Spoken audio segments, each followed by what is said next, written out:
Hi viewers, welcome to our channel. இன்றைக்கி நம்ம சேனலில் என்ன ரெசிபி பார்க்க போகிறோன்னா புளியோதரைங்க. கோயிலில் கொடுக்குற அதே ஸ்டைலில் சூப்பர் டேஸ்ட்டாக அருமையாக பண்ண போகிறோம். எப்போவுமே புளிக்காய்ச்சல் செஞ்சு அதில் சாதம் கலந்து பண்ணுவோம். இன்றைக்கி கொஞ்சம் டிஃப்ரெண்ட்டாக பொடி வறுத்து பண்ண போகிறோம்.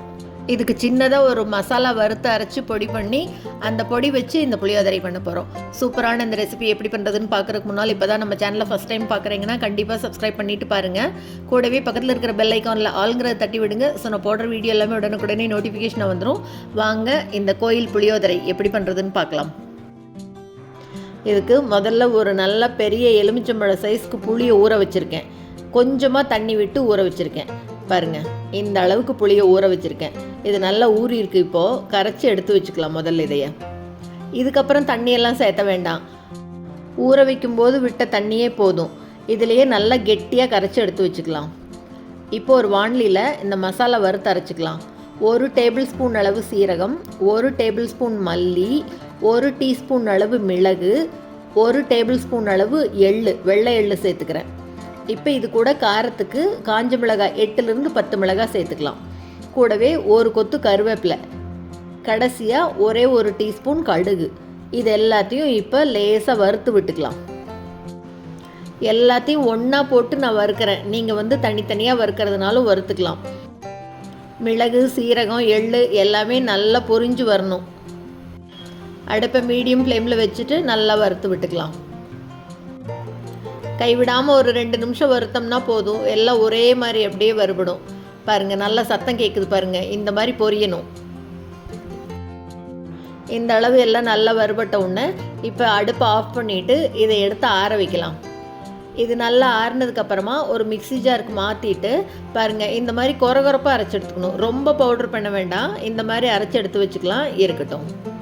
இப்போ ஒரு வாணலியில் எண்ணெய் சேர்த்துறேன். நல்லெண்ணெய் விட்டுக்கலாம். நல்லெண்ணெயில் பண்ணால் நல்லாயிருக்கும். இப்போ இது நல்லா சூடான உடனே இது கூட 1/2 டீஸ்பூன் கடுகு சேர்த்துட்டு கூடவே 1 டீஸ்பூன் அளவு சீரகம் சேர்த்துக்கிறேன். இப்போ இந்த 2 பொரியும் போதே இது கூட 1 டேபிள் ஸ்பூன் அளவு கடலைப்பருப்பு, இது கூடவே 1 டேபிள் ஸ்பூன் அளவு உளுத்தம்பருப்பு சேர்த்துக்கிறேன். பருப்பெல்லாம் கொஞ்சம் தாராளமாக சேர்த்துக்கிட்டா தான் நல்லாயிருக்கும். 1 டேபிள் ஸ்பூன் வேர்க்கடலை, கூடவே முந்திரி பருப்பு சேர்த்துக்கிறேன். முந்திரி பருப்பு சேர்த்துனா நல்லாயிருக்கும். இது கூட ஒரு காஞ்ச மிளகாய், ஒரு கொத்து கருவேப்பிலை, இது எல்லாத்தையும் சேர்த்துட்டு கடைசியில் நல்லா 1/2 டீஸ்பூனுக்கு மேலே பெருங்காயத்தூள் சேர்த்துக்கலாம். அப்போ தான் நல்லா வாசனையாக இருக்கும். இப்போ இது எல்லாத்தையும் நல்லா வறுத்து விடலாம். பருப்பு எல்லாமே நல்லா வறுபட்டு பொன்னிறமாக வரணும். புளியோதரைக்கு எப்போவுமே பருப்பெல்லாம் கொஞ்சம் கூட போட்டு வேர்க்கடலையெல்லாம் வறுத்து போட்டு பண்ணால் தான் நல்லாயிருக்கும். இப்போ பாருங்கள், பருப்பு வறுபட்டுருச்சு. இப்போ கரைச்சி வச்ச புளி தண்ணியை சேர்த்துக்கலாம். பாருங்கள், இந்த அளவு நல்லா கெட்டியாக இருக்கணும். இப்போ இதை அப்படியே லேசாக ஒரு தடவை கலந்து விட்டுடலாம். கொதி வரட்டும். புளி தண்ணியை இப்படி நீர்க்க விட்டுட்டிங்கன்னா ரொம்ப நேரம் ஆகும் இது கெட்டிப்படுறதுக்கு. அதனால் இந்த அளவு நல்லா திக்காக இருந்ததுன்னா தான் சீக்கிரமாக முடியும். இப்போ இது கூட 1/4 டீஸ்பூன் மஞ்சள் தூள் சேர்த்துட்டு கூடவே 1/2 டீஸ்பூன் அளவு வெல்லம் சேர்த்துக்கிறேன். வெல்லம் கண்டிப்பாக சேர்த்தணுங்க. சேர்த்தினா தான் நல்லாயிருக்கும் இந்த புளி சாதத்துக்கெல்லாம்.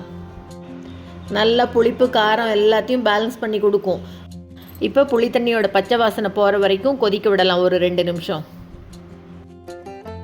நல்லா கொதி வருது பாருங்கள். இப்போ இதுக்கு தேவையான அளவு உப்பு சேர்த்துக்கலாம். திருப்பதி கோயிலில் தர அதே டேஸ்ட்டில் இருக்கும் இந்த புளியோதரை.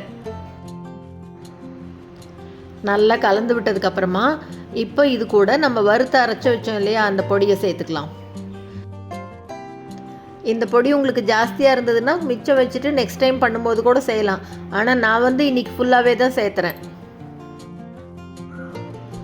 பொடி சேர்த்து கலந்த உடனேயே அப்படியே கொஞ்சம் திக்காயிரும் பாருங்கள். நல்லா கலந்து விட்டு காமிக்கிறேன். அப்படி வாசனை அவ்வளோ தூக்கலாக அப்படி வருது. அவ்வளோ நல்லா இருக்குங்க பாருங்கள். இப்போ புளி தண்ணியோடு சேர்த்து நல்லா கலந்து விட்டோம்னா ஒரு 2 நிமிஷம் கொதிச்சுதுன்னா சரியாயிரும். எண்ணெய் பிரிஞ்சு வரணும்.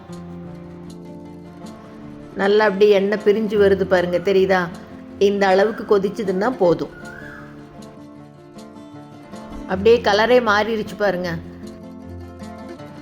இந்த அளவு நல்லா கெட்டியாக எண்ணெய் பிரிஞ்ச உடனே இப்போ வடித்து வச்சுருக்கிற சாதத்தை இது கூட கலந்துக்க வேண்டியது தான்.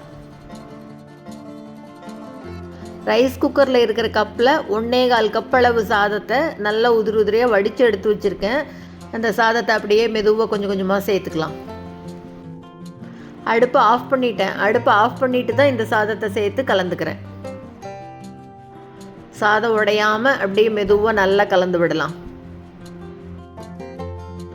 புளியோதரை ஒரு தடவை இந்த மாதிரி பண்ணி பாருங்க, அருமையாக இருக்கும். இப்போ நம்ம வெளியூர்லாம் போகிறோன்னா ட்ராவலிங்க்கு இந்த மாதிரி புளி சாதம் தயிர் சாதம் செஞ்சு எடுத்துகிட்டு போகலாம். அருமையாக இருக்குங்க. சாதம் நல்லா உதிரியாக வடித்து எடுத்துட்டோம்னா கெடவே கெடாது. 3 நாள் ஆனாலும் அப்படியே இருக்கும். பாருங்கள், புளியோதரை கோயிலில் கிடைக்கிற அதே டேஸ்ட்டில் சூப்பராக ரெடி பண்ணியாச்சு. பார்க்கவே எவ்வளோ கலர்ஃபுல்லாக எவ்வளோ அருமையாக இருக்குது பாருங்கள். டேஸ்ட்டு ரொம்ப அருமையாக இருக்குங்க. கண்டிப்பாக நீங்களும் செஞ்சு பார்த்துட்டு மறக்காமல் கமெண்ட்டில் சொல்லுங்கள். இந்த வீடியோ உங்களுக்கு பிடிச்சிருந்ததுன்னா லைக் பண்ணுங்கள், ஷேர் பண்ணுங்கள், கமெண்ட் பண்ணுங்கள். மறக்காமல் நம்ம சேனலை சப்ஸ்கிரைப் பண்ணுங்கள். கூடவே பக்கத்தில் இருக்கிற பெல் பட்டனையும் தட்டி விடுங்க. ஸோ நான் போடுற வீடியோ எதுவுமே மிஸ் பண்ணாமல் பார்க்கலாம். தேங்க்ஸ் ஃபார் வாட்சிங்.